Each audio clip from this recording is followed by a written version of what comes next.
안녕하세요. 이번 영상에서는 두산중공업에 대해서 분석해 보도록 할 텐데요. 영상 본격적으로 시작하기 전에 좋아요, 구독, 알림 설정까지 해주시면 감사하겠습니다. 자, 일단 조금 전에 이제 장이 끝났는데요. 이제 오늘 마이너스 4.5%로 이제 하락 마감을 했고, 물론 이제 큰 폭의 하락이지만 개인적으로는 이 정도면 오늘 시장 상황에서 무난하게 주가 방어를 그래도 해줬다, 이제 이렇게 보여지는데, 왜 그러냐면 이 다른 종목들 보시면 아시겠지만 오늘 전부 다 이 굉장히 큰 폭으로 이제 하락이 나왔죠. 자, 이게 왜 그러냐면 이제 여러분들이 아시겠지만 오늘 이 지수가 무려 하루 만에 이 마이너스 2.4%나 빠지면서 결국에 이 전저점을 완전히 이탈을 해버렸죠. 그래서 이유가 당연히 이 오미크론이 새로운 이제 변이가 이제 확산이 되면서 여기에 대한 이제 공포감으로 이 시장에서 이 매도 물량이 나온 건데, 이제 오늘 나온 뉴스에서도 이제 보신 것처럼 이 유럽에서도 지금 이미 이 집단 감염이 시작되고 있다. 그러면서 이 첫 면역 회피 변이까지 이제 우려가 되면서 머지않아 이 아시아까지 이 확산이 될 거라고 지금 하고 있죠. 그래서 기존의 이 델타 변이보다 훨씬 더 이 전염성이 지금 강하다고 알려지면서 여기에 대한 아직까지 마땅한 백신이나 이 치료제가 나와 있지 않은 상황이다 보니까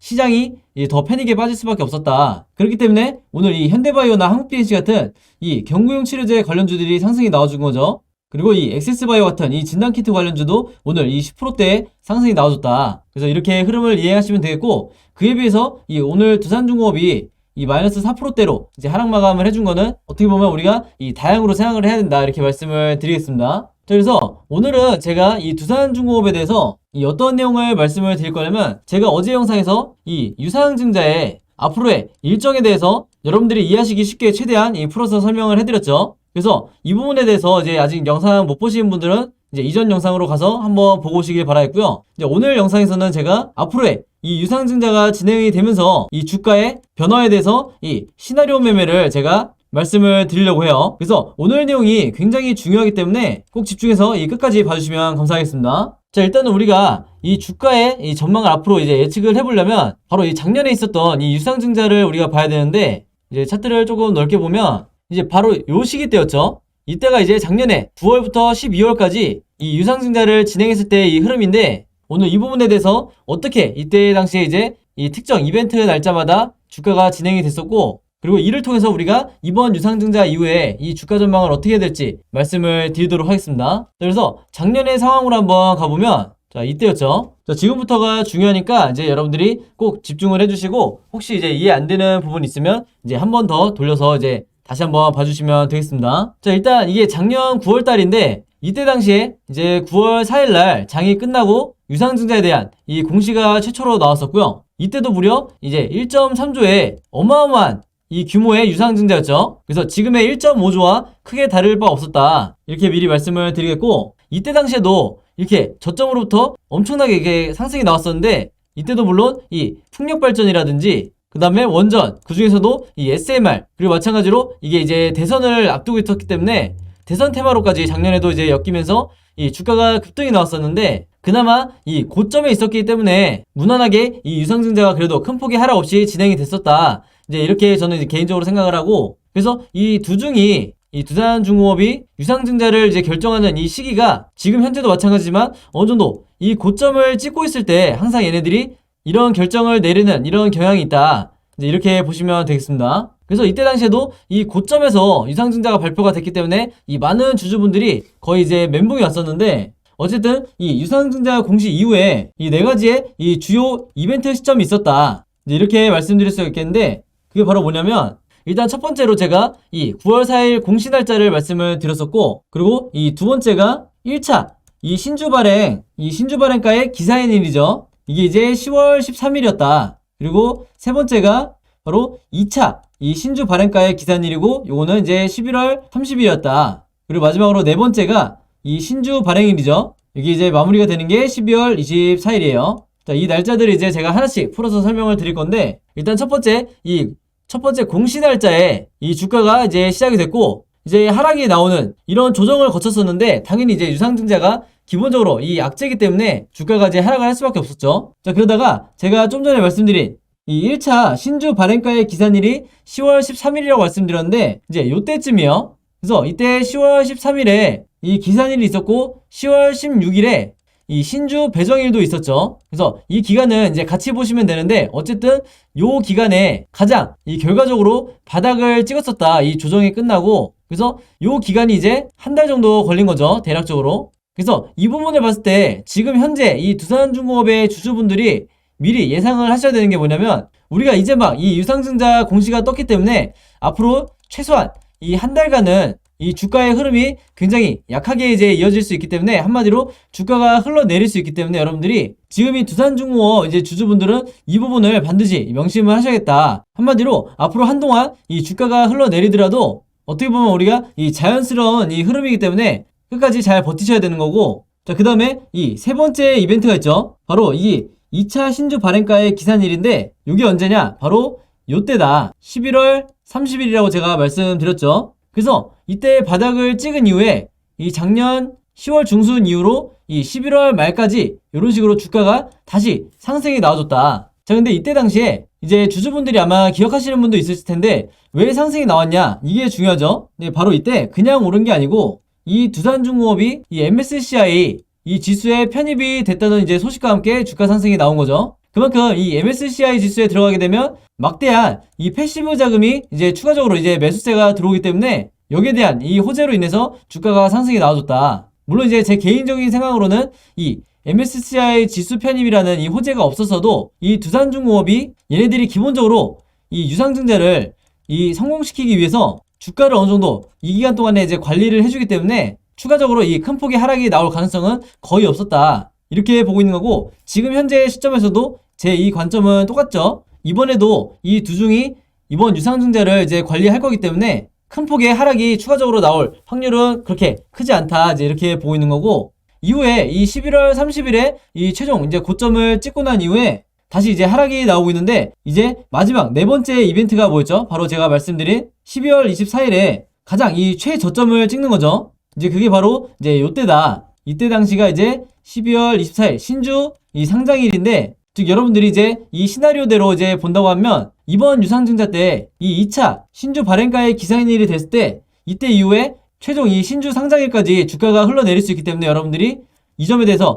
반드시 참고를 하고 계셔야 된다. 이렇게 말씀을 드리겠습니다. 그래서 여러분들이 이 네 가지 가장 중요한 이벤트 날짜들을 이번 유상증자 일정에서 반드시 체크를 하셔야 된다. 이렇게 말씀을 드리겠고, 여기 대해서는 제가 이 뒷부분에 이 현재 차트를 보면서 제가 다시 설명을 드릴 테니까 지금 현재 이 내용이 헷갈리더라도 크게 걱정하실 필요가 없다. 이렇게 말씀을 드리겠습니다. 자, 그래서 그 이후에 이 2월달까지 이 신주 상장이 된 이후에 계속해서 이 주가가 흘러내리는 모습을 보여줬죠. 자, 왜 그러냐면 당연히 이 작년 12월 24일에 이 신주가 이제 발행이 됐기 때문에, 한마디로 이때 이후에 이 엄청난 이 물량이 이 시장에 풀리게 되면서 당연히 이 주가 하락이 추가적으로 나올 수밖에 없었다. 그만큼 이 신주를 소화하는 이 과정이 필요했던 거죠. 자, 그럼에도 불구하고 이 241선을 깨지 않았다. 이제 이 점이 중요한 거예요. 그래서 요 이평선 241 이평선은 굉장히 중요하니까 제가 뒷부분에서 다시 한번 말씀을 드릴게요. 자, 그래서 여기서 또 중요한 게 뭐냐면, 이 작년에 유상증자를 할 때 이 신주 발행가액이 얼마였냐면 9,980원이었어요. 이 최종 발행가액이. 근데 현재 이 주가를 보시면 지금 현재 어디까지 와 있죠? 여기 최저가로 표시가 되어 있긴 한데 이제 모바일로 보시는 분들은 잘 안 보이실 거고, 이 주가가 1,200원까지 이 하락 조정을 받은 거죠. 그래서 거의 이 신주 발행가액과 근접한 이 수준까지 주가가 하락이 나왔었다. 근데 이번 유상증자에서 일단 아직 확정은 아니지만 이 예상 발행가액이 얼마죠? 18,100원이죠. 그래서 지금 현재 이 주가도 이 18,100원에 근접하게 이제 하락이 나오고 있는데, 제가 보는 관점에서는 이 조만간에 일단은 이 18,100원을 깨고 추가적인 하락이 나올 거다. 이제 이렇게는 일단 보고 있는데, 여러분들이 참고적으로만 이제 아시면 되겠고요. 어찌됐든 이 작년 유상증자 때 이 이후에 여러분들이 아시는 것처럼 다시 한번 이 강한 원전 테마를 띄면서, 그리고 대선 테마주로 묶이면서 이렇게 강한 급등이 나와줬었다. 이제 이렇게 보시면 되겠는데, 그래서 결과적으로 보면 이때 당시에 최초로 이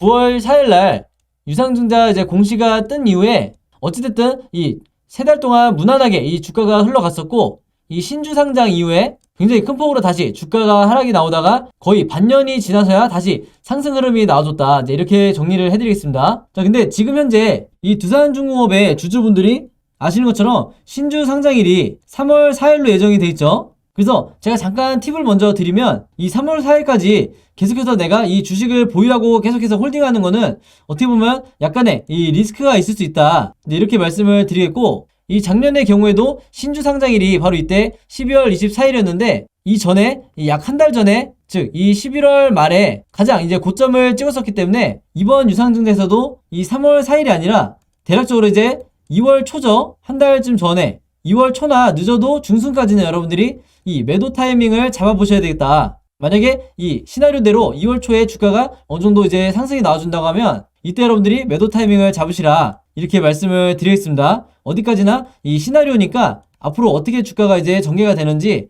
계속해서 이제 물론 체크를 해봐야겠죠. 다만 이제 제가 보는 관점에서는 이 3월 9일에 이 대선이 있기 때문에 이 대선 때까지는 어느 정도 이 탈원전이라든지 이런 여러 가지 이제 정치 관련된 이 이슈 때문에 이 재료로 인해서 적어도 2월 중순까지는 이 강한 상승이 나와줄 이 확률이 굉장히 높다. 우리가 이제 유상증자를 지금 맡고 있지만 그럼에도 불구하고 워낙에 이 대선이 큰 이슈이기 때문에 지금같이 이 윤석열 후보가 탈원전을 비판을 하고 있고 다시 이 원전으로 이 정책 기조를 바꾸겠다는 이런 공약을 펼치고 있기 때문에 사실 여당에서 당선이 되든 야당에서 당선이 되든 우리가 이 객관적인 입장에서 누가 되든 이 탈원전 기조는 최소한 이 앞으로 수정이 될 수밖에 없다. 이제 이렇게 예상을 하는 거죠. 그래서 제가 어떻게 이제 말씀을 드리다 보니까 이 결론을 먼저 말씀드렸는데 그러면 현재 지금의 이 시점부터 3월 4일까지 어떤 식으로 주가가 흐름이 나올지 제가 여기 대해서 이제 시나리오를 말씀을 드리려고 하는데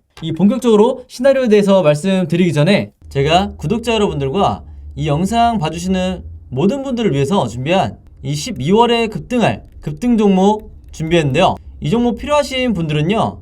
제 번호 010-5816-4556으로 숫자 7이라고만 적어서 제 개인 폰으로 문자 보내주시면 제가 문자 보내주신 모든 분들에게 무료로 그리고 오늘 단 하루만 제가 직접 선정한 이 12월에 급등할 급등 종목들 보내드리도록 하겠습니다. 지난 9월, 10월, 11월 달에 이어서 이번 달에도 진행을 하고요. 이전에는 제가 이 구독자 여러분들에게만 이 종목들을 드렸었는데 아무래도 이제 이 신규로 처음 보시는 분들도 굉장히 많으시다 보니까 이 영상 처음 보시는 모든 분들에게도 이 숫자 7이라고만 제가 알아볼 수 있게 문자 보내주시면 이 종목들 보내드리도록 할 거고요. 이미 한 번, 두 번 받아보신 분들은 아시겠지만 제가 보내드리는 급등 종목들이 이 단타 매매용 종목이 있고 두 번째로 이 수익 매매 하시는 분들을 위한 종목을 각각 따로따로 드리고 있는데 물론 이 두 가지 케이스 한 번에 같이 드리는 거고요. 일단 이 단타 매매 종목에 대해서 설명드리면 제가 일주일 동안 이 거래일 기준으로 일주일 동안 보내드린다는 거고 이 단타 매매는 어떻게 하시는 거냐면 이 장 시작과 동시에 여러분들이 매수를 하신 다음에 제가 정해드린 이 목표가에 여러분들이 매도를 걸어 놓으시면 된다 이렇게 말씀을 드리겠고 그래서 이 매도 가격이 제가 보통 이 5%에서 10% 정도 이 사이에서 맞춰 드리는데 종목에 따라서 이 5%가 될 수도 있고 10%가 될 수도 있는 거죠. 그래서 제가 이 5%에서 10%라고 말씀을 드리는 거고 이런 식으로 일주일 정도 여러분들이 매매를 해보시면 되겠습니다. 물론 여러분들이 직접 하시는 거기 때문에 선택은 여러분들의 자유고요. 굳이 일주일 내내 안 하셔도 된다. 이 단타 매매 종목들은 기본적으로 제가 이 작전주라고 하는 세력주만 선별해서 그날에 어떤 이슈가 발생했을 때 가장 이 변동성이 있는 이 종목들만 제가 선별을 하는 거고요. 이 5%에서 10% 이상의 수익률을 여러분들이 목표로 하시게 되면 그만큼 이 리스크가 너무 커지기 때문에 웬만해서는 제가 정해드린 이 금액에서만 매도를 하시면 되겠습니다. 두 번째로 수익 매매는 이 단타처럼 하루에 사고 파는 게 아니라 일주일에서 2주일 정도 여러분들이 보유를 하셔야 되세요. 그래서 여러분들이 분할로 마치 세력처럼 어떻게 매매를 하는지 매집을 하는지 제가 이 습관을 만들어 드릴 건데 그래서 여러분들이 매수를 시작하고 1, 2주 정도 있으면 이 상승 파동이 나올 거다 이렇게 보시면 되겠습니다. 그래서 이런 식으로 리스크를 줄이면서 여러분들이 수익을 극대화하고 싶으신 분들은 이 수익 매매 종목으로 매매를 하시면 되겠다 이렇게 말씀을 드리겠습니다. 이 영상 봐주시는 모든 분들을 위해서 제가 무료로 전부 다 보내드리는 거니까 많이 참여해 주시면 감사드리겠고요. 대신에 종목 받으시면 제 영상 그리고 채널 오셔서 좋아요, 구독 그리고 알림 설정까지 해주시면 진심으로 감사드리겠습니다. 자, 그럼 이제 두산중공업의 이제 앞으로의 이 일정에 따른 이 시나리오를 한번 그려보려고 하는데요. 자, 그렇기 위해서 제가 이 오른쪽에 이 여백을 굉장히 넓게 뒀죠. 자, 일단 다시 한번 정리를 해드리면 이 작년 9월 초에 이 최초로 이 유상증자 공시가 떴다고 말씀드렸고 이 저점을 찍은 이 시점 때 이 1차로 이 신주 발행가의 기산일이 있었고, 그리고 고점을 찍었던 이때가 바로 이 2차 신주 발행가의 기산일이라고 말씀드렸죠. 이때가 이제 11월 30일이었고 이때가 10월 13일이라고 말씀드렸어요. 그리고 마지막으로 이 신주 발행일, 최종 신주 발행이 됐던 이 12월 24일 이때까지 해서 총 이 4번의 이 중요한 일정들이 있을 때마다 이 주가가 변동이 있었다. 즉 조정, 상승, 다시 조정, 그리고 이 신규 상장 이후에 추가적으로 이 물량 소화를 하는 이 기간이 필요했다, 이렇게 말씀을 드렸는데, 자, 만약에 이번 유상증자 때도 이런 식으로 만약에 주가가 진행이 된다고 하면 우리가 어느 정도 이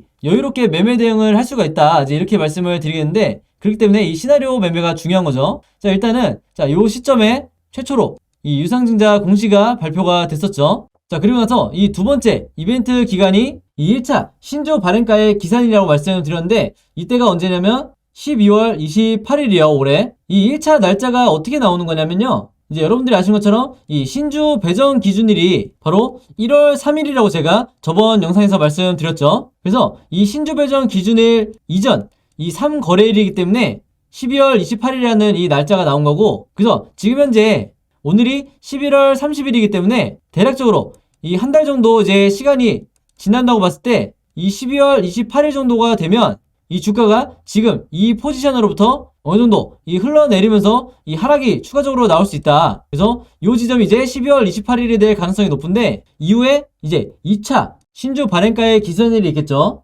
이 날짜는 바로 2월 7일이다. 이렇게 아시면 되겠고, 그러면 이 작년에 이 흐름으로 봤을 때 이 12월 말에 어느 정도 이 저점을 찍은 이후에 방금 말씀드린 이 2차 발행가의 기산일까지, 즉 2월 7일까지 다시 이 주가가 어느 정도 다시 상승이 나와줄 이 확률이 굉장히 높다. 네, 이렇게 말씀드릴 수가 있겠습니다. 그래서 여기까지 이해되셨죠? 그러고 나서 이 마지막 이벤트 날짜가 바로 뭐라고 말씀드렸죠? 이 최종 신주 발행일이 이번 유상증자에서 3월 4일이기 때문에 다시 이 2월 7일부터 한 달 정도 지난 이 3월 4일이 되면 이때 다시 어느 정도 이 저점을, 즉 이 하락 조정을 다시 맞을 수 있다. 이렇게 조심스럽게 예측을 해보는 거죠. 그래서 이걸 굳이 이제 차트식으로 제가 보여드리면 이런 식으로 계속해서 주가가 이제 조정을 받다가 다시 이 12월 말부터 이 내년 2월 초까지, 2월 7일까지 이런 식으로 이제 캔들 흐름이 나오다가 다시 이 신주 발행일이 되는 이 3월 4일까지 다시 주가가 조정을 받을,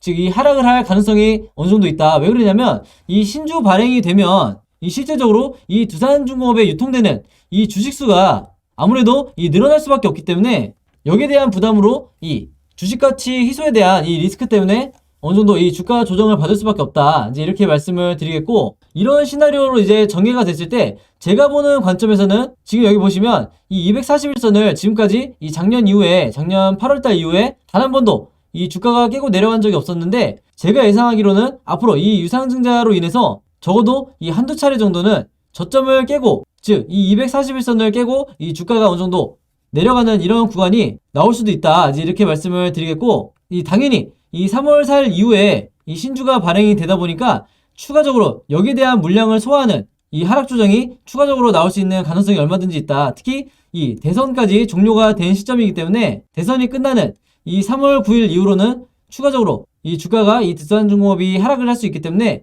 여기에 대해서 여러분들이 어느 정도 대비를 하셔야 된다. 한마디로 제가 보는 관점에서는 이 2월 7일까지는 여러분들이 어느 정도 이 종목에 대해서 이제 홀딩 전략을 짜셔도 되겠지만, 이 이후로 단기적으로 이 3월 이후로는 이 하락 리스크에 대해서 여러분들이 어느 정도 대비를 하셔야 된다. 이렇게 말씀을 드리겠습니다. 아시겠죠? 자, 그래서 지금 현재 이 신주 예상 발행가액이 이 18,100원으로 이제 정해지긴 했지만, 제가 보는 관점에서는 이 금액은 여러분들이 크게 중요하게 생각하실 게 아직 아니고 앞으로의 이 주가 흐름이 더 중요하다.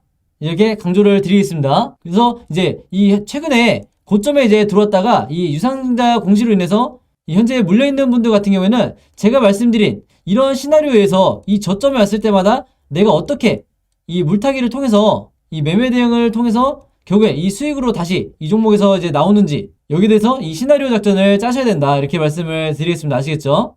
자, 그래서 오늘은 이 두산중공업에 대해서 이제 알아봤는데, 이 종목에 대해서 좀 더 자세한 이 매매 대응법과 그 다음에 한 가지 자료가 더 있죠. 이 시나리오 자료 필요하신 분들은 제 번호 010-5826-4556으로 개인적으로 저에게 문자 보내주시면 이제 두산이라고만 적어서 보내주시면 제가 모든 분들에게 무료로, 그리고 오늘 단 하루만 제가 시간을 들여서 이제 저에게 문자 보내주신 모든 분들에게 개인적으로 이 매매 대응 자료와 시나리오 자료 둘 다 보내드리도록 하겠습니다. 그래서 여러분들이 이 직접 매매하시는 데 있어서 보조 자료로 사용하시면 큰 도움 받으실 거다, 이렇게 말씀을 드리겠고, 이제 저한테 매매 대응 자료 처음 받아보시는 분들은 이제 이게 어떤 건지 모르니까 다시 한번 설명을 드리면, 저는 기본적으로 이 3분할로 매매를 하시라고 항상 추천을 드리는데, 어떤 가격에 사고 어떤 가격에 매도를 해야 되는지 영상에서는 제가 정확하게 말씀드릴 수가 없죠. 왜냐면 한두 분이 보시는 게 아니기 때문에. 그래서 여기에 대한 가격을, 타점을 제가 정리를 해놨으니까 이걸 참고로 해서 여러분들이 직접 매매하시는 데 사용을 하시면 되겠고요. 시나리오 자료는 이 현재 이 두 중에 현재 주가가 있으면 앞으로 캔들 흐름이 우상향으로 나올지, 아니면 횡보를 할지, 아니면 하락이 나올지, 얼마든지 이 주식은 가능성이 열려있기 때문에 각각의 경우에 여러분들이 이 캔들 흐름에 대해서 어떻게 대처를 해야 되는지 제가 이 캔들 그림을 예상 시나리오로 이제 그림으로 정리를 해놨으니까, 여러분들이 마치 족보를 갖고 매매를 하듯이 이 자료 둘 다 가지고 계시면 사실 이 실패할 확률이 굉장히 적어진다, 거의 없어진다, 이렇게 말씀드릴 수가 있겠습니다. 그래서 이 자료들 받으시는 대신에 여러분들이 제 채널 오셔서 이제 영상 보시고 이제 좋아요, 구독, 그리고 알림 설정까지 요 세 가지만 해주시면 진심으로 감사드리겠습니다. 자, 그래서 매매 대응 자료와 시나리오 자료는 여기까지 설명을 드리고요. 자, 그러면 매매 대응법과 시나리오 자료에 대해서는 여기까지 설명을 드리고요. 이제 마지막으로 제가 준비한 이 오늘의 히든 종목 공개하겠습니다. 자, 오늘의 히든 종목은요, 이 A땡이라고 하는 이 세 글자 종목인데, 힌트를 세 가지 제가 적어놨죠. 첫 번째, 이 이재명 관련주라는 이제 힌트만 보고도 아마 정답을 아실 거라고 생각을 하는데, 대표적인 이제 대선 관련주고요. 두 번째로 본사가 성남에 위치해 있고, 세 번째로 작년 2020년도에 무려 저점 대비 700%의 주가 상승이 나왔던 종목이었는데요. 이 종목에 대해서 정확한 정답 알고 계신 분들은 제 번호 010-5826-4556 이쪽으로 정확한 이 정답, 즉 종목명 적어서 보내주시면 제가 정답 맞추신 모든 분들에게 이 스타벅스 무료 쿠폰 증정해드리도록 하겠습니다. 자, 정답 알고 계신 분들은 많이 참여해주시면 감사하겠고요. 자, 여러분, 오늘 약간은 좀 어렵게 느껴질 수 있는 부분이었는데요. 앞으로 여러분들이 어떤 종목을 이제 매매를 하시든 이 유상증자는 예기치 못하게 여러분들이 맞닥뜨릴 수 있기 때문에 이번에 최대한 여러분 걸로 이제 만든다는 생각으로, 이해 안 되는 부분 혹시 있으시면 이제 댓글로 남겨주시고요. 그게 아니더라도 이제 영상 두세 번씩 이제 반복해서 돌려보시면은 완전히 여러분 걸로 이제 만드실 수가 있으니까 끝까지 포기하지 마시고 이제 공부하는 차원에서 다시 한번 이제 이해해 주시면 되겠습니다. 자, 저는 다음 영상으로 뵙도록 하겠습니다. 감사합니다.